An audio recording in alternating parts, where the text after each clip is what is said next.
Hey everyone, welcome back to Roll for Damage. I know I've been gone for a while. I had a lot of commissions to kick out. If y'all haven't heard or don't know, I got a 19-inch drawing tablet a couple months ago now, trying to get used to it and learn my programming. Anyway, I had quite a few commissions that came off of me just posting a few pictures that I colored and painted. And anyway, so all that is done for the most part. I am caught up. Woosah. That was intense. Careful what you wish for. That's true. Okay, so in the meantime, I haven't had a lot of time to play D&D. For not just for commissions, but lack of people getting together. However, I still love crafting. That's what I like to do. In some cases, I enjoy crafting more times than I enjoy the game. It's a little disheartening sometimes when I have this amazing dungeon built and my people are in there for 2 seconds and decide to do something else and completely,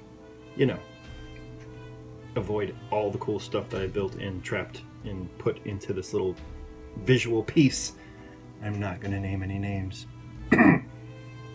but he's part of the dandy dungeon of this channel. But I'm not going to bring him up. It's cool. Anyway, so how do I keep crafting? What do I do when I don't have pieces that I have to build for my game?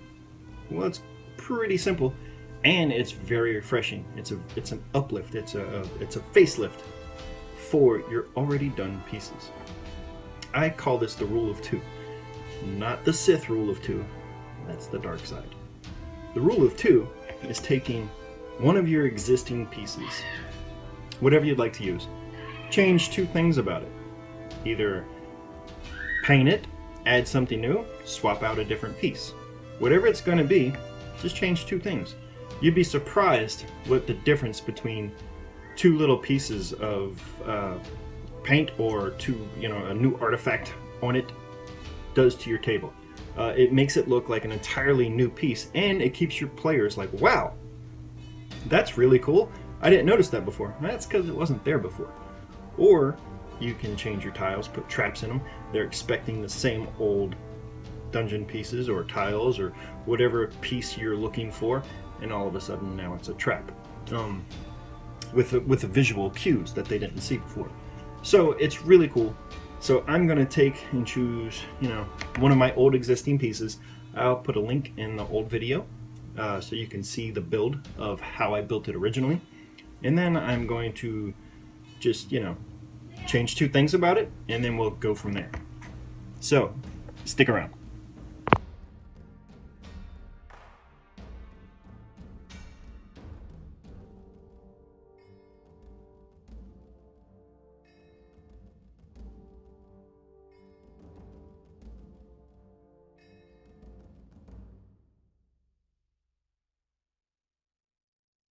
All right, and I'm back. About 15, 20 minutes, maybe 30. I kind of lost. I didn't really keep track, but it didn't take long, and it looks like an entire new piece. All I did was add gold paint around the border, colored the books, did some little runes and symbols on them. On my alchemist table, I added steam with the cotton from Q-tips. I put just a random hunk of metal, transmuting metal to finally gold. So, are they completely different? No, this one kind of looks very different than what it originally was. But that's super quick, super easy. It still keeps you in crafting mode. It keeps you in your left side brain. And it was fun, enjoyable, and it keeps your table fresh. So even when you can't think of something to do, revisit your old projects. Use the rule of two. You'd be surprised what you can come up with. I mean, you don't have to stop at two, but I just say two is kind of a minimum. The first one's always going to be easy. Oh, I could just add this. It's the second one that kind of makes you think, like, what can I do to really take this a step further?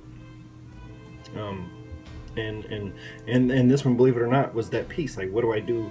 You know, coloring books and writing labels on it was the easy part. Like, that kind of went hand in hand.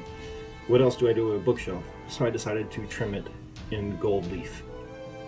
You know, if they're that wealthy to have that many books, they probably could afford to have it gold leaf coated. Anyway, so the rule of 2, it will not let you down, I promise. Give it a shot. I'd love to hear your comments on what you did and how it helped you. You can find me on Roll for Damage on Facebook as well. We also have our own little, my buddies and I, the Horsemen on Facebook. That is Starships and Steel, Project Deadfall, Runehammer, and of course Roll for Damage. The Horsemen. So, I hope this was a little entertaining and gave you some insight of how easy it is to go back and address old projects. So, I do have some content coming out for you. I just wanted to get something up quick for you. Like I said, those commissions really kicked my butt, but I'm back. So I have a super cool project in the works. It was just a matter of time for me to get that stuff done, uploaded, edited, blah blah blah, as you heard earlier in my video, I'm sure, because I can't edit it out at this point. I have toddlers, and he had lipstick drawn all over his face. So I'm dealing with that, homework, all the other stuff. I'm sure y'all can relate and understand. Anyway, see you next craft. I'm out.